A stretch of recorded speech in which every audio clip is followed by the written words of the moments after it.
கர்த்தருடைய பரிசுத்த நாமத்துக்கு மகிமையுண்டாதாக. परमेश्वर के पवित्र नाम की महिमा हो। போன வீடியோல நம்ம பிரதீப் பெயர் சொல்ல பற்றி பார்த்தோம். पिछले वीडियो में हमने सर्वनाम के बारे में देखा था। இந்த பிரதீப் பெயர் சொல்ல நம்ம ஒருமை சொல்ல பற்றி பார்த்தோம்.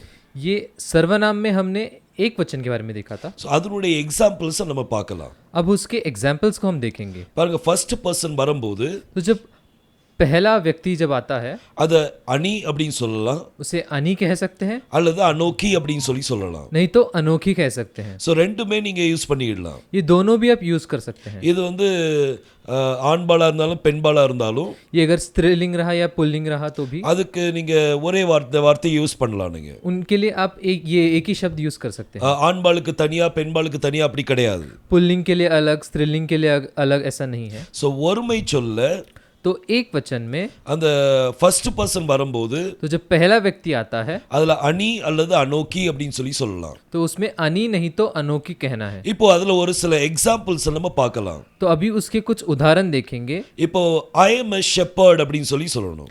तो मैं एक चरवाहा हूँ, நான் ஒரு மேய்ப்பன் அப்படினு சொல்லணும். मैं एक चरवाहा हूँ। சோ அந்த I am அப்படிங்கிறதுக்கு तो मैं, அதுல அனோக்கி அப்படினு சொல்லி வார்த்தை கொடுக்கப்பட்டிருக்கு. उसके लिए अनोखी ऐसा दिया है। அனோக்கி அப்படிங்கிறதுக்கு I am, अनोखी इसके लिए मैं। அடுத்து ஷெப்பர்ட் அப்படினு வரும்போது, तो चरवाहा ये जब आता है, மேய்ப்பனுக்கு எபிரேய மொழியில ரோயே, चरवाहा के लिए इब्रानी भाषा में रोहे ऐसा है। சோ அனோக்கி ரோயே, अनोखी रोहे। இந்த ரோயே அப்படினு சொல்லும்போது மேய்ப்பன்.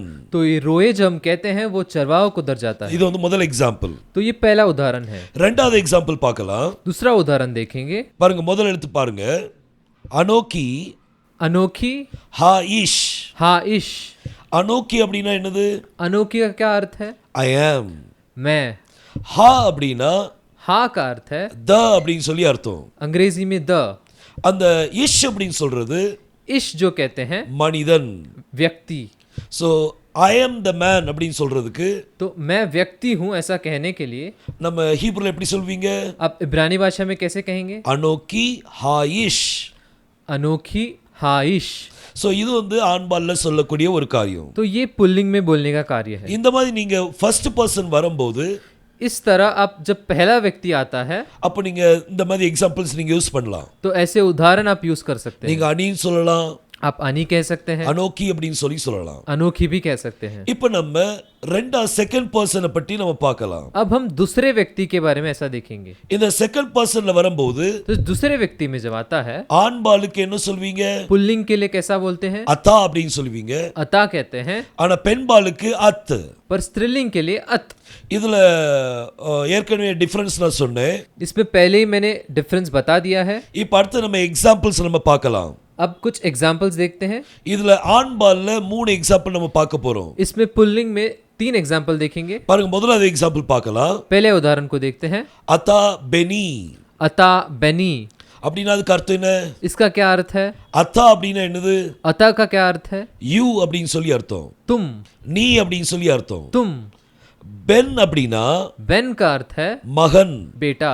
பெனி அப்படினு சொன்னா बेनी जब बोलते हैं மை சன் அப்படினு சொல்லி அர்த்தம். मेरा बेटा। So you are my son அப்படினு சொல்றதுக்கு, तो तुम मेरे बेटे हो ऐसा कहने के लिए, நீ என்னுடைய பையன் அப்படினு சொல்றதுக்கு, तुम मेरे बेटे हो ऐसे कहने के लिए அத்தா பெனி. अता बेनी। அது செகண்ட் எக்ஸாம்பிள் பார்க்கலாம். तो दूसरा एक उदाहरण देखेंगे। ஃபர்ஸ்ட் வேர்ட் என்னது? पहला क्या शब्द है? அத்தா. अता। அத்தா அப்படினா யூ. अता का अर्थ है तुम। அடுத்த என்ன எழுதி இருக்குது? फिर क्या लिखा है? கோஹேன். कोहेन। கோஹேன் அப்படினா ஆசாரியன். कोहेन का अर्थ है याजक। அப்போ அத்தா கோஹேன் அப்படினா, तो अता कोहेन जब हम ऐसा कहते हैं, நீ ஒரு ஆசாரியன். तुम एक याजक हो। சோ அப்புறம் அத்தா கோஹேன். अता कोहेन। அடுத்த வார்த்தை என்னது? अगला क्या शब्द है? லே ஓலாம். ले ओलाम। லே ஓலாம் அப்படினா ले ओलाम का अर्थ है என்றென்றும் அப்படினு சொல்லி அர்த்தம். हमेशा के लिए, forever அப்படினு சொல்லி அர்த்தம். हमेशा के लिए। சோ இதுல அத்தா கோஹேன் லே ஓலாம் அப்படினு சொன்னா, अता कोहेन ले ओलाम, இந்த வார்த்தைக்கு அர்த்தம் என்ன? इसका क्या अर्थ है? You are a priest forever. तुम एक याजक हो हमेशा के लिए, நீ எப்பொழுது என்றென்றும் ஆசாரியன். तुम हमेशा के लिए एक याजक हो। சோ இந்த மாதிரி அது செகண்ட் எக்ஸாம்பிள். तो ये दूसरा उदाहरण है। மூணாவது எக்ஸாம்பிள் நம்ம பார்க்கலாம். तीसरा उदाहरण देखेंगे। பாருங்க முதல் எழுத்து என்னது? देखिए पहला अक्षर क्या है? அதா. पहला शब्द क्या है? अता। அத்தான அர்த்தம் என்ன? अता का क्या अर्थ है? யூ. तुम। ஆண்பால்ல நீன்னு சொல்றதுக்கு पुल्लिंग में तुम कहने के लिए அதுல அத்தான்னு சொல்லி சொல்வோம். उसमें अता कहते हैं। அடுத்த வார்த்தை என்ன? दूसरा क्या शब्द है? ஹாயிஷ். हाइश। ஹா அப்படின்னா த, हा का अर्थ है द अंग्रेजी में, இஷ் அப்படின்னா மனிதன். इश ये है मनुष्य। சோ அத்தா ஹா ஈஷ் அப்படின்னு சொன்னா अता हा इश, इसको हम, அதுக்கு அர்த்தம் என்ன? इसका क्या अर्थ है? நீ ஒரு மனிதன். तुम एक व्यक्ति हो। சோ இந்த மாதிரி நம்ம எக்ஸாம்பிள் இருக்குது. तो ऐसे उदाहरण है। இதெல்லாம் நீங்க என்ன செய்யணும்னா इन सब को आप அதை நீங்க சொல்லி சொல்லி நீங்க பார்க்கணும். अब बोल बोल कर देखिए। நம்ம என்னெல்லாம் இப்போ படிச்சிருக்கிறோமோ हम जो जो पढ़े हैं அந்த எக்ஸாம்பிள்ஸை நீங்க சொல்லி சொல்லி பாருங்க. वो सबको आप बोल कर देखिए। அப்படி சொல்லி பார்க்கும்போது தான் वो जब आप बोल कर देखेंगे உங்களுக்கு இன்னும் கிளியரிட்டி வரும். तो आपको और अच्छे से समझेगा। இப்போ நம்ம பென் பால்ல பார்க்கலாம். अब हम स्त्रीलिंग में देखेंगे। பென் பால்ல யூ ரெண்டாவது நபர். स्त्रीलिंग में तुम, ये दूसरा व्यक्ति का हम देखेंगे। அதுக்கு ஹீப்ருல என்ன சொல்வீங்க? इसका हम क्या इब्रानी भाषा में कहेंगे? அத்னு சொல்வீங்க. अत कहते हैं। இதுல ரெண்டே ரெண்டு எழுத்தா वரும். इसमें सिर्फ दो ही अक्षर है, அலெஃப் அண்ட் தாவ். एलेफ और ताव। இதுல நல்லா கவனிச்சிங்களா? इसे क्या आपने गौर से देखा? அலெஃப் அண்ட் தாவ்னு போட்டிங்கனாலே एलेफ और ताव जो आप डालते हैं அது யாரை குறிக்குது? वो किसे दर्शाता है? அலெஃப் அண்ட் தாவ் யாரு? एलेफ और ताव कौन है? யெகோஷுவா தான் அலெஃப் அண்ட் தாவ். यहोशुआ ही एलेफ और ताव है, அவர் தான் அலெஃப் அண்ட் தாவா இருக்கிறார். वही एलेफ और ताव है। ஆனா இங்க பென் பால்ல வரும்போது पर ये जब स्त्रीलिंग में आता है, யூன்னு சொல்லும்போது तुम जब होता है, அது அத்னு சொல்றோம். उसे अत कहते हैं। இது என்ன ஒரு காரியம்? ये क्या है? அலெஃப் அண்ட் தாவ் அவர் மட்டும் தானே. एलेफ और ताव सिर्फ वही है ना, அப்ப எப்படி மனவாட்டியாக முடியும்? तो कैसे वो दुल्हन हो सकता है? எப்படி அலெஃப் அண்ட் தாவ் ஒரு பெண் பாலாக முடியும்? कैसे एलेफ और ताव एक स्त्रीलिंग हो सकता है? இதுல ஒரு ரகசியத்தை கர்த்தர் வைத்திருக்கிறார். इसमें एक रहस्य को रखा है।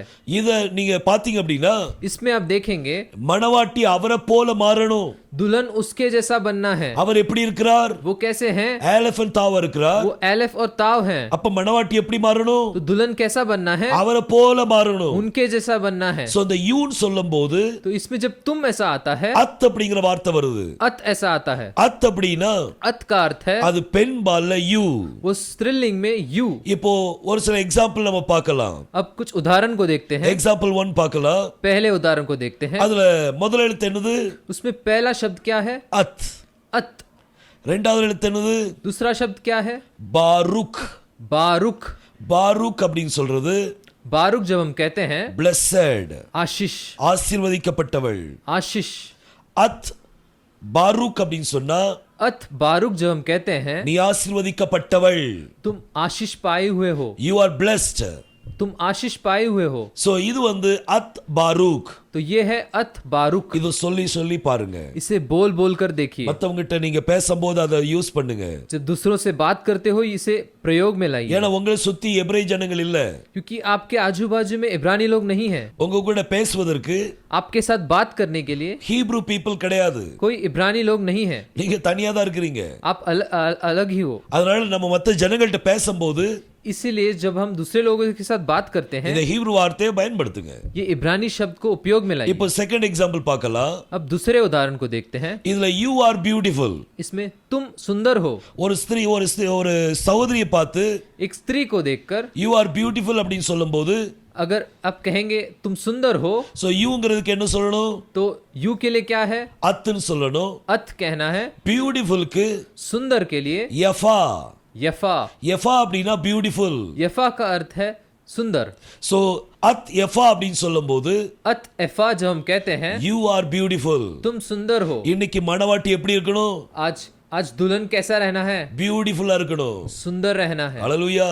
हालेलुया। பாருங்க மூணாவது எக்ஸாம்பிள் பார்க்கலாம். आइए हम तीसरे उदाहरण को देखेंगे। மூணாவது எக்ஸாம்பிள்ல இங்க நம்ம பார்க்கும்போது तीसरे उदाहरण में यहाँ पे हम देखते हैं முதல் வார்த்தை என்னது?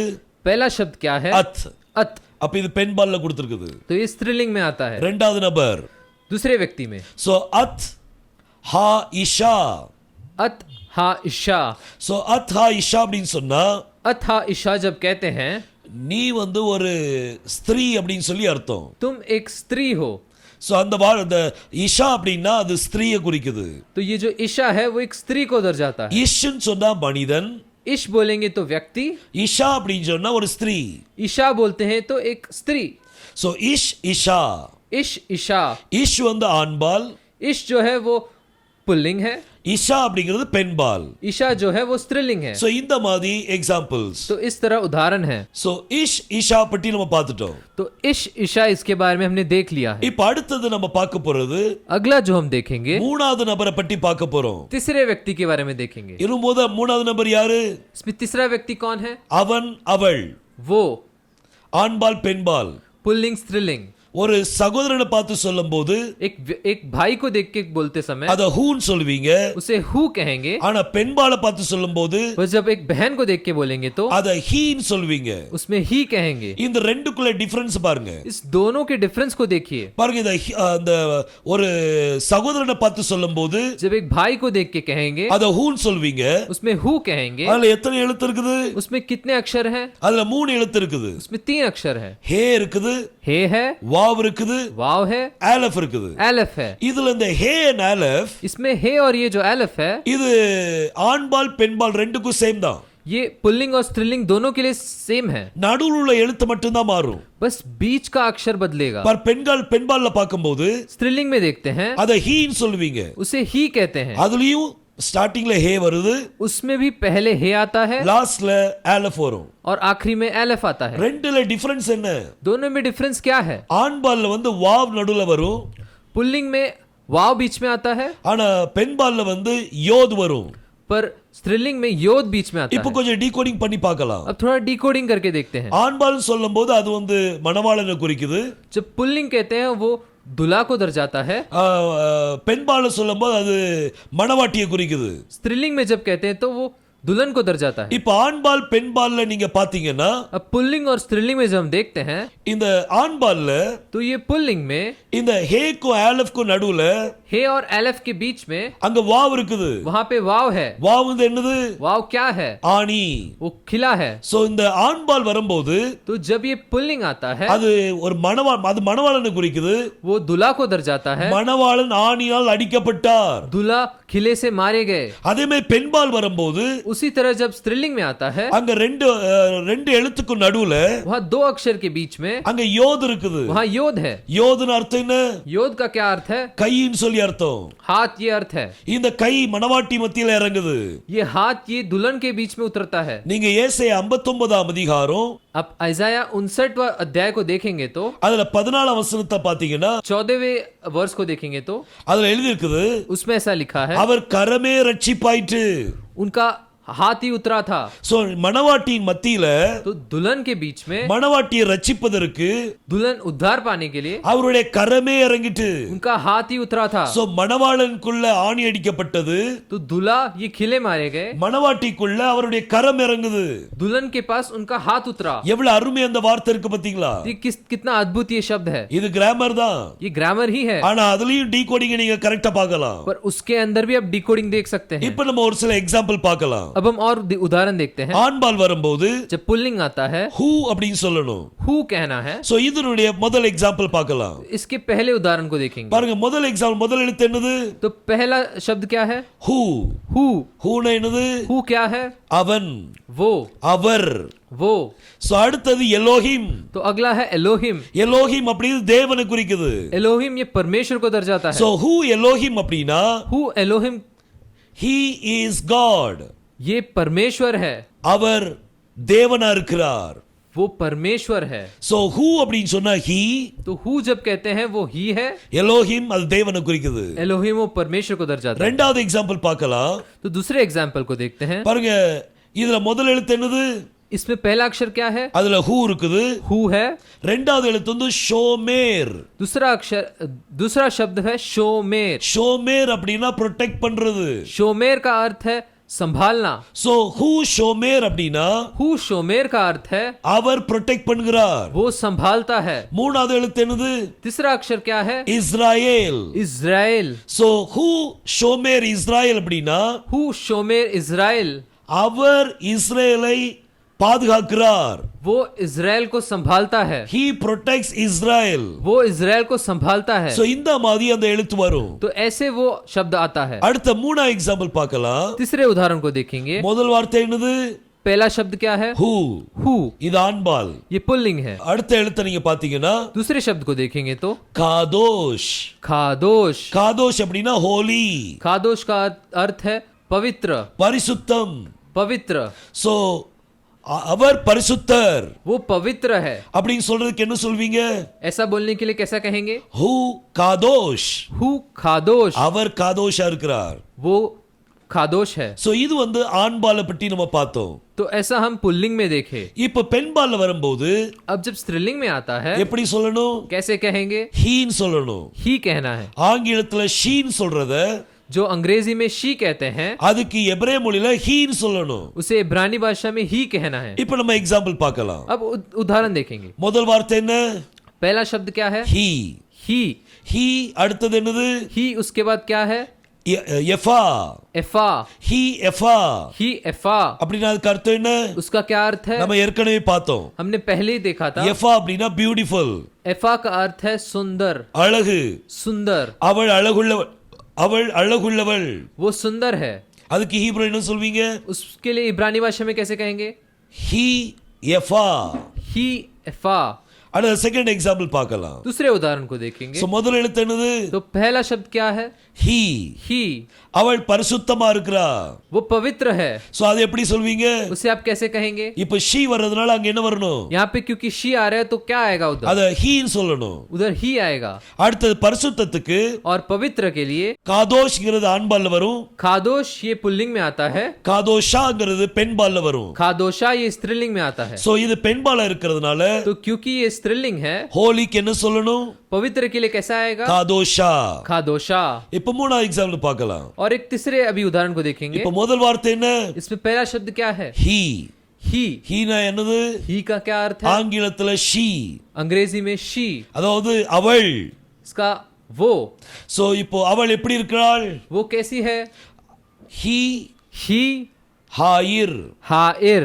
சோ ஹீனா என்னது? ही का क्या अर्थ है? அது பெண்பால்ல அவள். वो स्त्रीलिंग में वो. இந்த ஹா வரும்போது तो ये जब हा आता है அது தவ குறிக்குது. वो द को दर जाता है. இர் அப்படிங்கிறது इर जो है ஒரு நகரத்தை குறிக்குது. एक शहर को दर जाता है. சோ ஹாயிர் அப்படின்னு சொன்னா हाहिर जो हम कहते हैं த சிட்டி, एक शहर, ஒரு பட்டணம். एक शहर. சோ அவள் ஒரு பட்டணம். तो वो एक शहर है. அதுக்கு எப்படி சொல்வீங்க? उसके लिए आप कैसे कहेंगे? ஹீ ही. ஹாயிர். हाइर. சோ இந்த மாதிரி கொஞ்சம் எக்ஸாம்பிள்ஸ் நம்ம பார்த்திருக்கிறோம். तो इसके जैसा और हमने उदाहरण देखा है. சோ நிறைய எக்ஸாம்பிள்ஸ் நம்ம பார்த்திருக்கிறோம். बहुत सारे उदाहरण देखे हैं. இது எல்லாம் நீங்க சொல்லி சொல்லி சொல்லி சொல்லி பார்க்கணும். इन सभी को आप बोल बोल कर देखिए. கர்த்தர் நிச்சயமா ஆசீர்வதிப்பார். परमेश्वर करेंगे. நல்லா படிங்க.